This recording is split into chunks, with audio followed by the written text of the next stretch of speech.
Today we're going to be working on a BMW E38 chassis. Alright, the next repair is the rear shade, so look to the left there. You can see that it doesn't even go down. Here, let me cheat.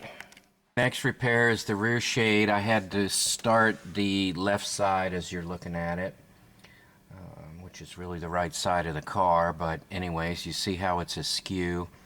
That's the only way I can get it going, and even then, crap, it's not even going now. So.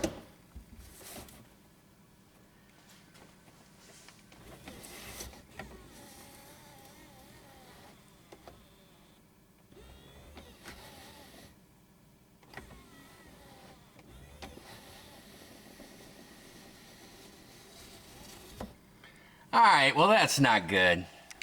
So this job involves removing the rear shelf, which kind of sucks because in order to get to it, I have to take the seats out, both the bottom, the top, have to take the pillar out, remove all this stuff to get access to the shelf. There's some speakers back here, that's the shelf here, and then we'll have access to the window shade.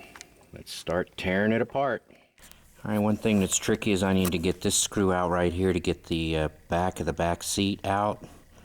However, in order to do that, I have to remove the seatbelt buckle right here. This guy, just bolt right here to gain access right here.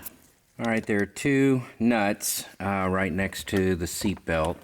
You just remove them right there. One on each side, and then the screws that were over there. I can get the light on it. And that should free the seat. Now in this case, sorry for the crappy camera work, I'm going to leave the seat belts on and just move the seat out of the way with the seat belts attached, you'll see. Alright, I just pushed the seats out of the way with the seat belts still attached to them. Just move them out of the way. Now I'll have access to the speaker box. Just have some rivets here, and we're also going to have to take out the C-pillar back here. Alright, in order to get access to the screws that hold the cover for the C-pillar on, you need to just get back behind here on the back side, pop this light out. Okay. And unplug it, and now you have access to the screws that hold this C-pillar on. The C-pillar cover removed. There was just a couple of screws to take out with an 8mm socket. Now we're ready to take off the speaker covers. And the way you do that is, let's see if I can, you remove the screen. Just reach in here, just reach in, pop the screen off, expose the speakers, and then there's bad camera work, but anyway, there's screws in the corner. There's two on each side. Remove those, and the felt part of the speaker cover will come off. Alright, there's three screws that hold the speaker box in place. Just remove those three screws and the whole speaker box will come out. In addition to the screws up front, there's a couple of bolts in the back here, right there. Need to come out to take the box out. Alright, just unplug the plug from the back of the box and the rear speakers will come out, exposing the back shelf which holds the shade. Alright, now we go into the trunk, and we have a bolt and a nut and a bolt holding on the rear shelf, so we'll take those out and it should be free except for the wire. Alright, with the bolts removed from the trunk, it's clear to come out, so we'll just take this guy out and see what's going on.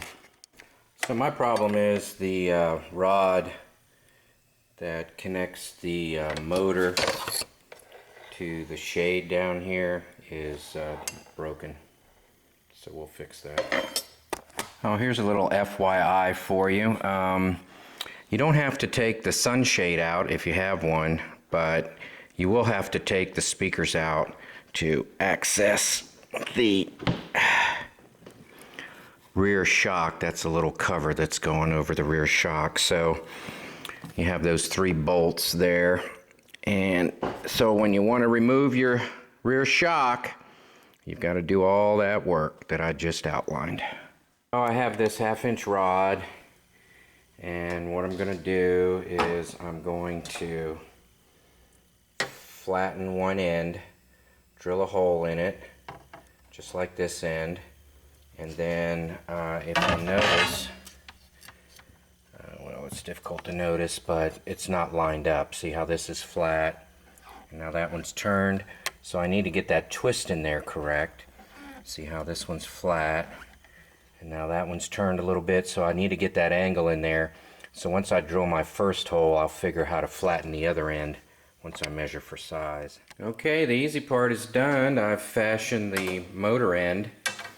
Now I need to figure out this angle right here and where that hole goes. So now the fun begins. So with the old rod as a proxy and the new rod in place, it looks like I can just line that right up and figure out where to squish that thing before I drill the hole. So looks like I'll be smushing it all the way back to about here, and then I'll use the original to make sure I have the angle correct and the hole size correct. Alright, my repair is in place. I might file those ends down, I don't know, I doubt it. And let's see how it works.